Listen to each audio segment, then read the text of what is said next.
Okay guys, nandito kami sa Nissan dealer na pinagbilhan namin nitong sasakyan namin. 1 year na kasi yung sasakyan na to, yung Nissan Serena.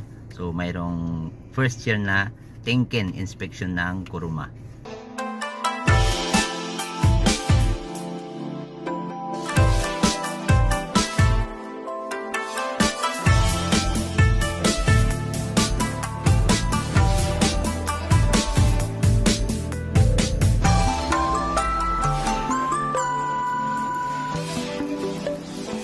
So nandito na kami sa Nissan office sa branch na to.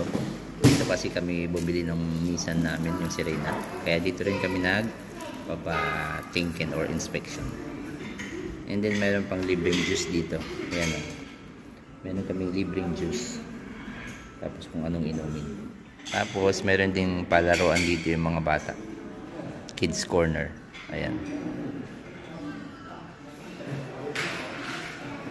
Ito yung mga available na sasakyan ng Nissan dito. Ito, Nissan Serena, minivan. Ito naman, Nissan Aura. And then, Nissan Kicks, 4-wheel drive yan. Yung 4-wheel drive pala, yung X-Trail. Ito, X-Trail pala yung 4-wheel drive nila. Yung Kicks, di ko alam kung 4-wheel drive din ba yan. And then, ito yung key nila, Rooks tsaka Days. And then mayroon pa silang Nissan Note. Tapos ito parang sports car, di ko alam kung ano to.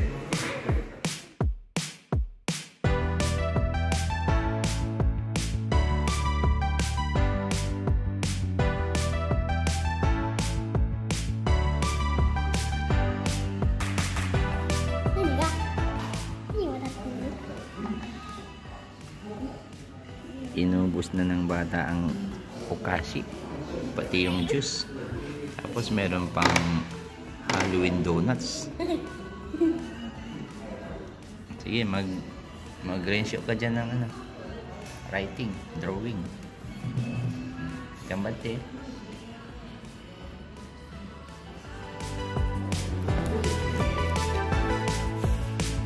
Okay guys, tapos na yung Tenken ng aming sasakyan. So yung unang taon or first year na Tenken. Okay, andun na yung sasakyan. And then mayroong bago dito, Nissan Rocks. Magtitingin daw muna kami ng sasakyan.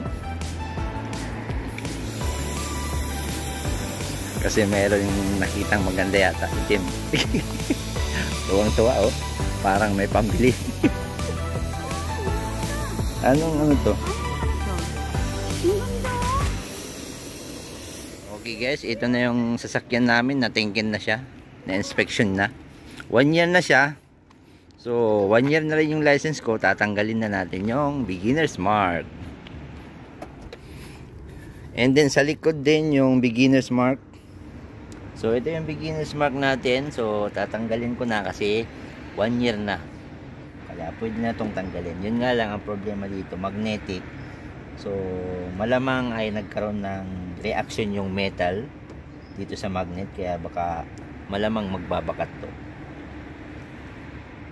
Yan, madumi pa nga. So yan, mayroon pang bakat yung beginner's mark kung makikita natin. Yan, oh. Pero pag pinunas ko siguro yan, sana matanggal. Pero baka mag-iwan siya ng bakas. So yan guys, nakikita nyo ba yung marka? Yung parang shape ng beginner's mark. Sana matanggal siya.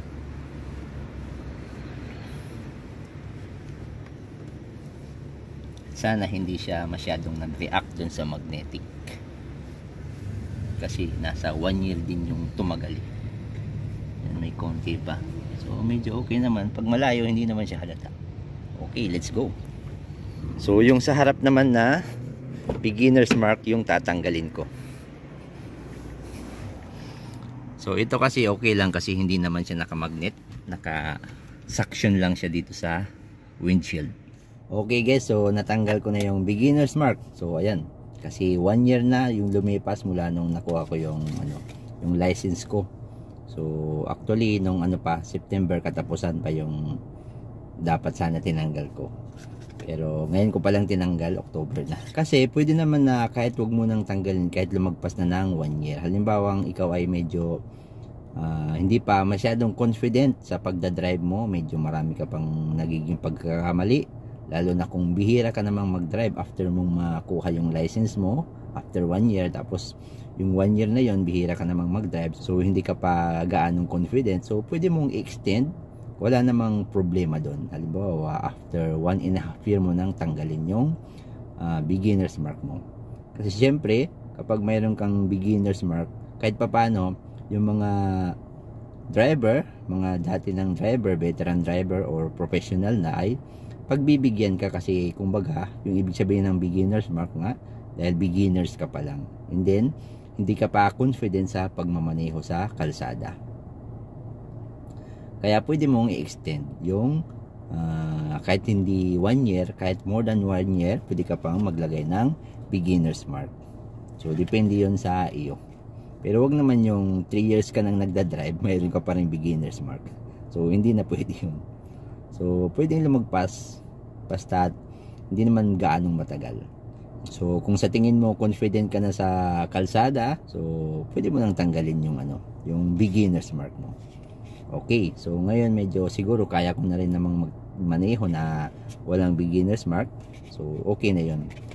Naisip ko nga sana ay wag ko munang tanggalin, kasi kahit papano, hindi pa naman talaga ako veterano or professional sa pagmamaneho, kasi 1 year pa lang. Kahit papano, pag mayroon kang beginner's mark na nakakabit, kahit papano yung mga pagbibigyan ka, and then magdidistansya sila sa iyo para iwas sa aksidente. Pero dahil nga 1 year na lumagpas, so pwede na natin tanggalin yung ating beginner's mark. Okay guys, so sana ay may natutunan kayo sa video na ito, sa aming vlog ngayon.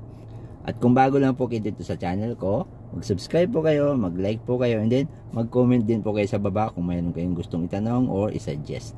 Okay guys, hanggang sa muli. Thank you for watching. Bye bye.